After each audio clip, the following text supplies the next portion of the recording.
What does it take to get beyond the damage of words? I'm Katrina Collier. Join me each week as I explore what it takes to step into a happier future. My guests are sharing their stories of when they realised that they needed help and what it took to take that first step, so that you leave inspired and maybe even start on your own path to self-love, care, compassion, and of course, happiness. So without further ado, let's hear their stories. Jeff Way, welcome to Beyond the Damage of Words podcast. It's so exciting to see your face. We think it's been 4 years. I think so. At least. Oh my goodness. So I'm going to launch right in because there's no preamble on this podcast. It's just get on with it. So what led you into healing? Obviously you're a coach now, which I know means you've worked on yourself. What made you start? What led you there? First step. For me, it was that realization that actually there was stuff that I hadn't healed. I'd done some work on myself. I thought I'd done enough, but the reality was I hadn't. I'd only really scraped the surface, and I knew there was more work to be done. And actually, I felt there was quite a bit of anger within me that I hadn't let out, I hadn't expressed, and that was in the Pandora's box. But it was deep down, and that was the reality for me. I knew for a while that I was keeping a lid on it, but it wasn't helpful. It wasn't healthy, and actually, because I couldn't express it and let it out, I would withdraw and go inwards and go quiet. Oh, that's such a boy thing to do, isn't it? It's like a tortoise pulling its head in. Absolutely, because we've not been taught in most cases how to express it. Outside of sport or those type of avenues where there's some kind of strength or physicality involved, where it's okay to express anger or indeed rage. Outside of that, it's never really encouraged or discussed, and that for me was what was bubbling up, because I felt I needed to go somewhere that would allow me to do that, but I didn't know where to go. Like a gym with a punching bag? No, that's only a temporary solution, and isn't that's it? I run a lot, as you know, and that was my outlet in terms of moving some energy and moving certain emotions. But you can't run and scream and shout at the same time, because people will start to look at you as if you're some type of madman. So the gym has never really done it for me. I've never really enjoyed that kind of indoor sweaty environment with other people. But again, but it's only a plaster, isn't it? It's not really fixing the problem. No, all you're doing is you're kind of overlaying that with strength, rather than actually getting to the root. So I knew it was time. Well, in fact, it's one of the over-exercising is actually one of the symptoms of detaching from trauma. I've discovered that while I was writing the book, because it's almost an addiction, like an exercise addiction, rather than fixing the source. And you're numbing it's where a lot of men go first.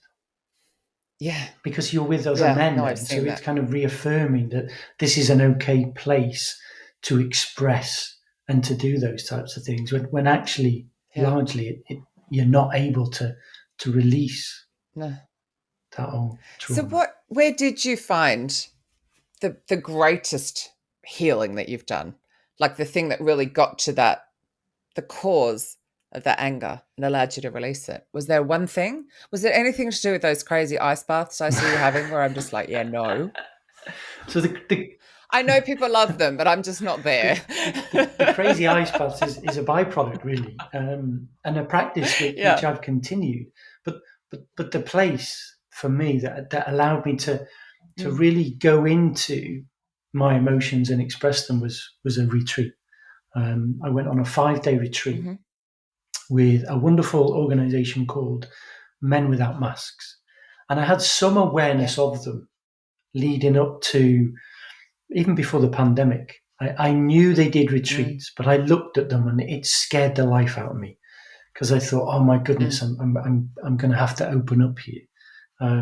And I wasn't ready. Oh, and I've spent Yes, years putting those it, masks it, on, and masks and masks and masks. exactly. And that's what resonated Yeah. with me. I could see just from the website that actually I'd been wearing a lot of masks, but I wasn't ready at that point in 2019 when I first came across them.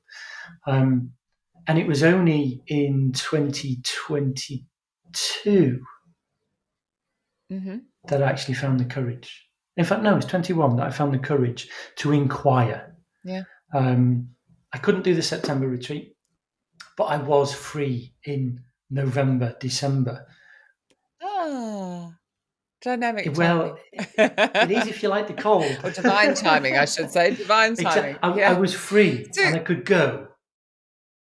which is good. Can we go back to that fear for a Yeah. moment? Because this is my thing. So much motivation behind this book is, one, it's medical professionals talking you out of help, or it's fear talking you out of seeking help. Look, what made you do it? What made you just get to that point where actually the pain was greater than the fear and you could pick up that phone? Or I'm sure you didn't pick up a phone. One doesn't do that in 2021. I nearly What made you fill the form out and hit I enter? nearly didn't go. Is the honest truth. Oh, yeah. And this might sound a little bit strange, but I was ready to go. I wanted to go. Yeah. I was curious enough to inquire, but then I only asked one question of the founder, Craig White. I asked him if I'd be able to speak to my wife and my daughter each day whilst I was on retreat, because certainly in the case of my youngest, Jess, there's never been a day in her life that I haven't spoken to her. And when he came back and said no, Ooh. I immediately said to my wife, Emma, I'm not going. And she was like, what do you mean you're not going? I said, well, I can't speak to you each day. I'm not going. And it sounds a bit strange, but actually, I think going back to your point and your question, there was this real fear, okay, that actually I just needed a reason not to go. And when the dates were available, it was like, oh, I'm going to have to Oh, go. damn Yeah, it. The dates are available. exactly. I was hoping they weren't available, but they were. And then when that came back, it was like, no. And I did. My reaction was, I'm not going. Yeah. And she was like, don't be daft. This is important to you. You've expressed that you want to do some work on yourself, and you've got some stuff that you want to work through. You need to go. And I was like, no. And I proper kind of throwing my toys out the pram. And for 48 hours, that was the space I was in. Yeah. Until So you're to me, it sounds like your inner child was feeling quite scared, and out came the inner teen with you. I'm not going. I'm throwing my toys. I'm slamming doors. And what came through in that 48 hours was this real guilt within me. It wasn't just the fear. It was the real guilt of, and it went back to my childhood, which in a lot of cases it will do for most people. It was this guilt of, how could I go and do something just for me? How could I put myself first? And my conversations that followed that with Emma were around, will you be okay?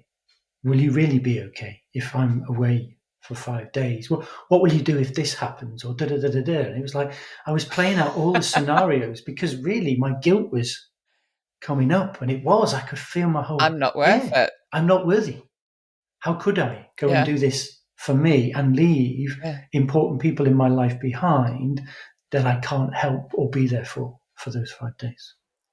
But actually, I would think by going and releasing that anger and the guilt and the shame, I'm feeling loads in my throat chakra. So there's lots in that, like upper, I have to focus on me. I have to talk about me. But releasing all of that makes you a better father, surely. 100%. And a better husband. 100%. And a better coach. 100%. A better human. In all facets and all areas of my life. I am not the version of Jeff Way that went on that retreat in November, December 21. So what was it about it specifically that what was the one of all of it without giving too much away, because I don't want you to delve into the private, but what was it? What gave you that space or that safety to go, I can now let go of this, I can address it? I I arrived with one objective, and that was to embrace and be open to whatever was put in front of us. I deliberately didn't ask any Wow. questions about the 5 days. I didn't want to know. I Amazing. just I just felt this deep sense of trust and safety Hmm. even before I arrived. And the moment I arrived, it's a wonderful venue near Skipton called Broughton Hall. Um, Absolutely stunning place to be. I felt safe. Of course, I was nervous. I was on edge. So were the other 20 men.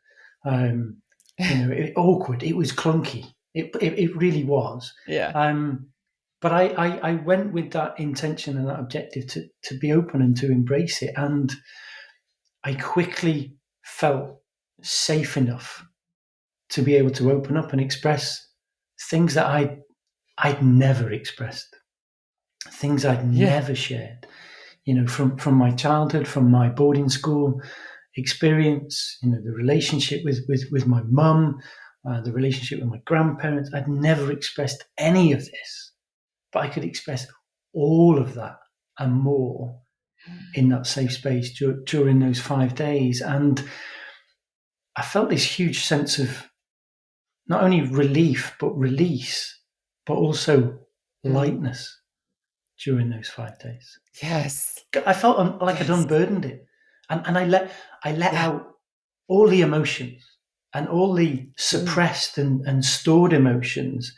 There was anger Mm. in there, there was frustration, there was guilt, there was sadness, there was shame. Things Mm. that you don't get into conversation with people every day about, because it's like, whoa, No. whoa. We Yeah. we go through this life transacting and asking people, and how are you? Yeah, I'm good, thanks. And you? Yeah, no, I'm dealing Yeah. with some I'm unresolved great. trauma. Oh, well, I've got emails to go and do. It doesn't Yeah. exactly, but I it know. Hold yeah, that thought. I haven't got time. Yeah. Can you book it in for 10 to 5? We'll discuss this later on. It's like it doesn't happen. And for Yeah. me, I was able to express all of this and get it out Mm. without judgment, and also Yes. feel within that group. Every group is very different, but every group is very special. And what blew me away was the facilitators were also part of this experience. They weren't a traditional facilitator on the side saying, right, man, this is what we're going to go through now. They were in it. And I've not experienced anything like that in Ah, 20 wow. years of working in leadership development. I've always been It's the amazing. one at the front giving instruction Front, or yes. guiding and then coaching and asking questions. Yeah. These guys were in it. They were sharing their, So they were being yes, open and yes, raw and giving you that safe space. I want to just say something that you mentioned a second ago before I go on. I've got another question for you, but that it was funny when I started the work and some of what you're talking about, like with the releasing the shame, the anger, a lot of it wasn't even mine as no, well, which was, I because I'm an empath, so I'd absorbed it from my parents. But that feeling of there'll be a huge empty space if I let go of that. Yeah, there is. It fills out with the most amazing light. Like you just said it, you feel yeah, lighter. You're not carrying this heavy, I for some reason want to say turd but it is, around inside.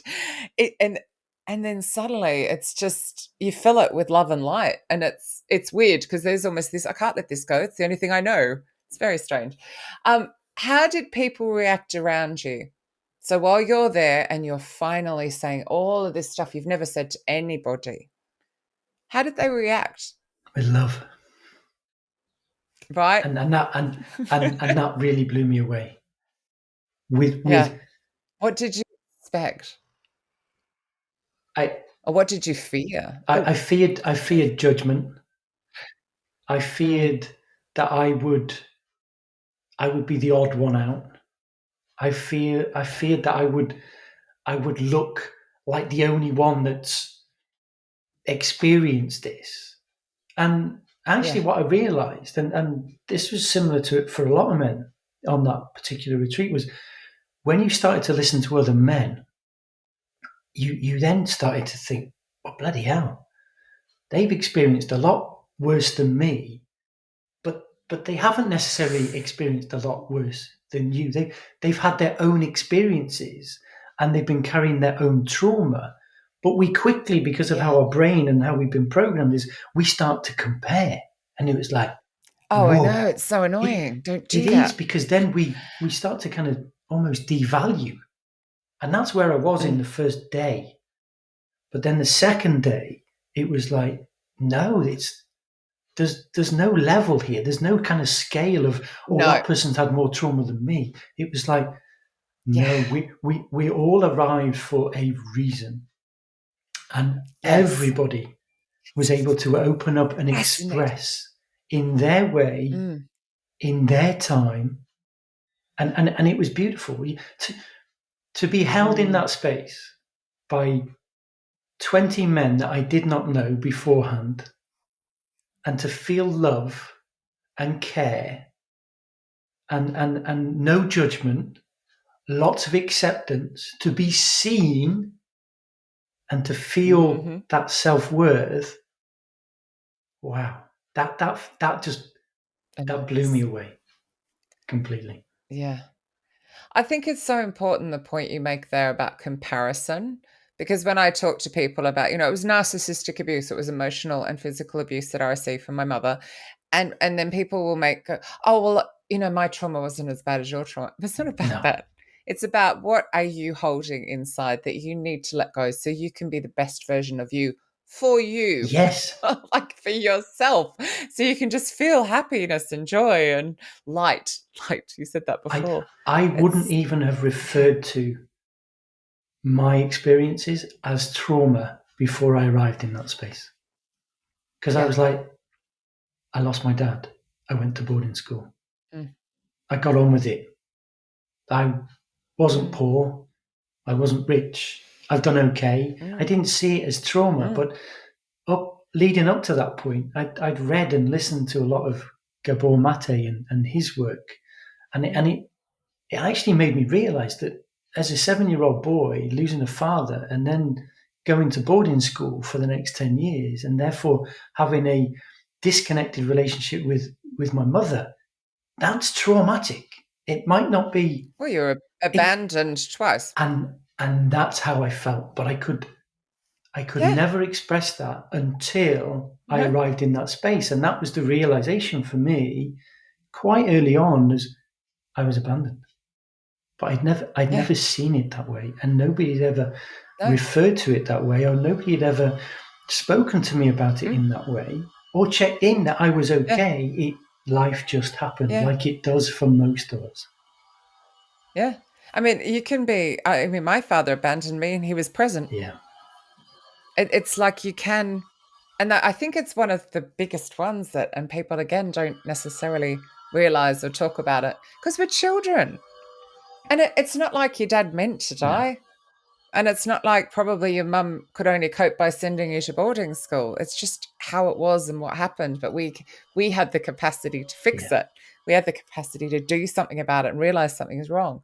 So why all men? And actually, I've noticed it's the women that tend to go and seek help. We're a chatty lot, aren't we? We love to go and speak it out. And what's stopping men in your experience? I think what I've noticed with men is, and to a degree women, but I think you are much better at this, and you have led the way. We're a But Goldilocks. you've led the way.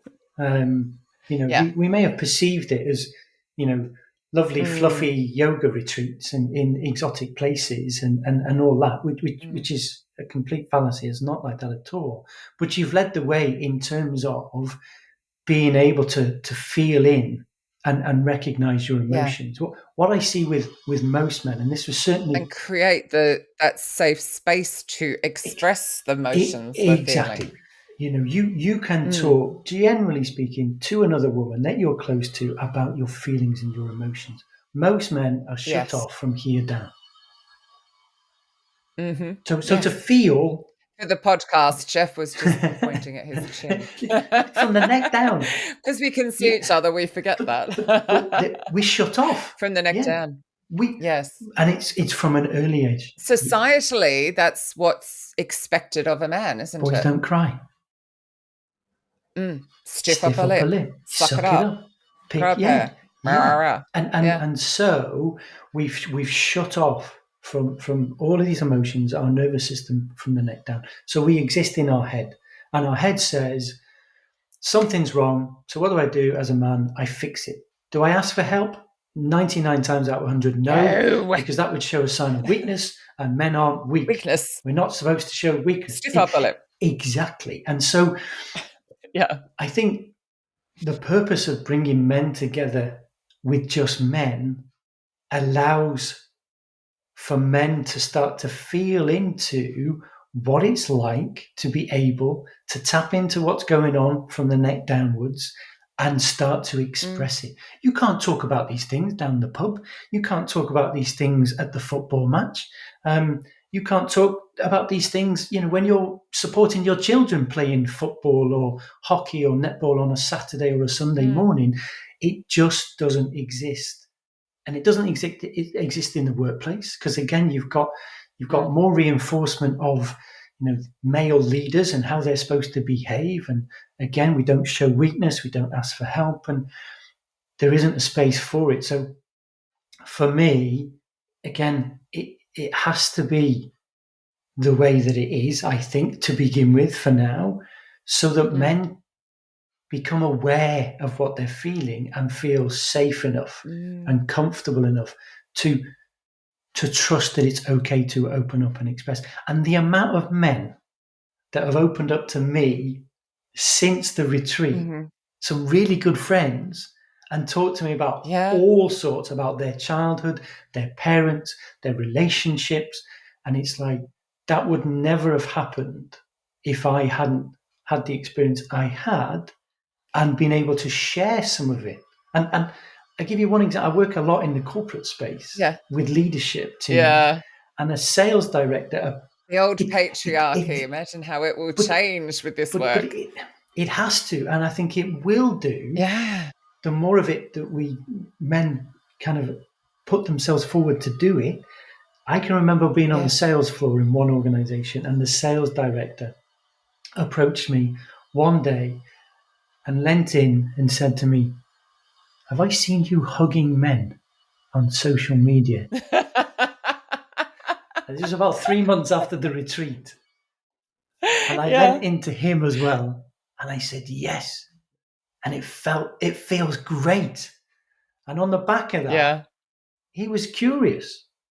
Because again, we don't hug as much as we ought to. There's so much that comes through that touch and that feel of a hug, and you can get it from a man or a woman, and any human being. And you are a great hugger. I love. You're a great hugger. A hug. And we had this moment, didn't we? It was taken away. The pandemic took it away. Yeah. So if ever there was a time to know what it really feels like when we don't do that thing. I got to hug Mark Lundgren this week, and it was just the best. I haven't seen him for years. I haven't seen you for years. And it was just the most beautiful, platonic, held-on hug. Yeah. They're magic, aren't they? Yeah. And when these people, these friends that you've known for eons, who suddenly open up and express all of this human side of them, do you see them differently? Yeah, 100%. Because, of course... Better or worse? In most cases, better. Yeah. Because funny, we think it's only us that's carrying around. Are you actually correct? Yes. And you're like, well, no, that's happening to him. And it's happening to him. Yeah. And actually and him and him and him and him and him. Exactly. And when you create that space for those types of conversations and that type of expression, you can, if you are tuned in, and most of us have a degree of emotional intelligence, you can see a shift in their physiology. You can see their shoulders drop. You can see a smile start to come through. You can see something Mm, happening around their throat chakra because they're mm. expressing as Yeah, opposed to yeah. suppressing everything down. Mm. I always feel that. It's amazing how often my throat will go off when someone's wanting to speak. It's like, oh, you Yes, can. If you just become aware of oh, that's interesting. Like, where's my ear suddenly hurting? Oh, maybe they want to be heard, and it's like, it's quite interesting. Yeah. I've talked about all of that in the book. It's all out there. but people need to So realize to that. anybody, yes, yes, and take that Yeah. step. To anybody listening who perhaps is apprehensive, is like you, they've found this amazing retreat or they've found a healer or whatever, and they're just, what would you say to them? Like, have you any regrets? Have you any words of wisdom for just to get someone to go, take that? I'm all about take one step because I think it's the hardest. Yeah, the first step is the hardest. What I Mm, found, not just for myself, but for other people who I've seen come through a retreat or come through a similar experience or just been curious and inquired and want to know more, is the first step, whilst it might be hard, is not always as hard as we perceive. Okay, we talk yes. ourselves out of it, and we say I'll get round to it, or one day, or the moment's not right. But actually, if you're feeling something within you that's out of sync and wants to be Mm, expressed and perhaps hasn't been expressed, then you're unlikely to express that to the people closest to you right now because you mm, have a relationship with them. They have a perception of you. They like a certain version of you or accept a certain version of you. For you to then start to open up to them about, you know, in my case, losing my dad and being abandoned, it's like, well, we've been together mm, 12 years. Why are we talking about you feeling abandoned now? Have I done something wrong? It's like, it's unlikely to happen. So the best thing for mm. me, in terms of a suggestion, would be to seek out and find one of those groups. Mm. And it, Yeah, there's lots more of them now because men have realised that actually we need to have an outlet. Okay, yeah. we are very fortunate as men to have a voice. Okay, and to have privilege that Hmm. that we have. And I'm never going to deny that we do. It's shifting, albeit slowly. But actually, what we're Mm. missing, and this is again where you women are leading the way, is we're missing Yeah. those outlets and those opportunities to really be able to express ourselves more fully. Because what we do Yes. express now in work, in life, in relationships is only really a small percentage because we are withholding so much. And it takes a lot Yeah. of energy, and you'll know this especially, and the people that you Hmm. interact with will also know this, is it takes a lot of energy to hold that in. And when we're holding it Yes. in, we can feel it in our body. And all we're doing to our Yeah. nervous system is we're keeping that fight, flight, and freeze system activated Oh, all the time. absolutely. And it's not great. It's Yeah. not great for well-being. It's not great for stress. And it's causing, without people realizing, it's causing things like burnout. So men need Hmm. an outlet. And I Yeah. guarantee and I promise that any man that goes out there and finds a group or goes on a retreat Mm. will not only feel lighter as a result of it afterwards, but it will change their relationships with the important people in their life afterwards, because Exactly. that's exactly what it's done for me. Because you're healing, you're vibrating on a higher level. It's a lovely light level and everyone's feeling it Yeah, around you. I mean, I found going through my healing process, Richard healed some of his stuff that he wasn't even prepared to go and address, but he just did. It was almost like yeah. osmosis. And hence I know he's my ex-husband, but hence we're so close because of that, raise in vibration as well. So will you go back and do more retreats with them? You said that they were launching something new before we came on Yeah. live, which has gone out of my head So with my menopause I brain. So good. I will go back and do a retreat at some point, Yeah. with Hmm. them. I've I've continued my journey with them. I've done some of their online Hmm. programs, and now I'm fortunate enough to be involved with Men Without Masks and Awesome. actually lead their online programs. So my own healing journey doesn't end. In fact, it continues. So I will do another retreat, and I may well at some point go on their King's Retreat, which is to Peru, where they take men through a 10-day experience, which finishes with a climb up Machu Picchu. So for me, Machu Picchu is amazing. You have to do this that. is integrated now into my being. I do a lot of daily practices, as you know, including cold water ice baths. The ice baths. Because I'm not going to try and convince you today, but what I've realized It's not with going the to cold happen. water is it's a wonderful way of moving out of that sympathetic nervous system, that fight flight, if you like, that we're reacting, we're on edge all the time, into the parasympathetic, where we're able to apply a bit of pressure to the brake pedal and slow down a little bit, and find a kind of a balance, if you like, within our nervous system. So I know it serves me well. It allows me to be a lot calmer, especially when I get angry and frustrated, as I still do today. I'm human. Of course. I have those emotions. You are human. But it does allow me to regulate my nervous system a lot more effectively alongside things like meditation. Because you've dealt with, stuff, and therefore you're not constantly on edge, and it's not constant. It's like it's in a moment and you can deal with it. I love that. If people wish to connect with you, Jeff, what's the easiest? The old LinkedIn? You have a website. What's your website? JeffWade.com. You're also an author. JeffWade.com. They can find me on LinkedIn. JeffWade.com. They can find me on all social media, really. Yeah. And remind me of the name of your book again. I can see its beautiful cover, and the name, of course, with Menopause Brain is eluding me. Stuck. Now what? Yes, no. yes. Is that right? Stuck Now What? Yes. Such a great book. You. Yes. So there's that as well. Thank you so much for your rawness and your honesty. I so appreciate it. Just inspiring people to get on the path. It's so important. So thank you. You're welcome. Thank you for inviting me along. It's been an honor. Oh, an honor is all mine, I can assure you.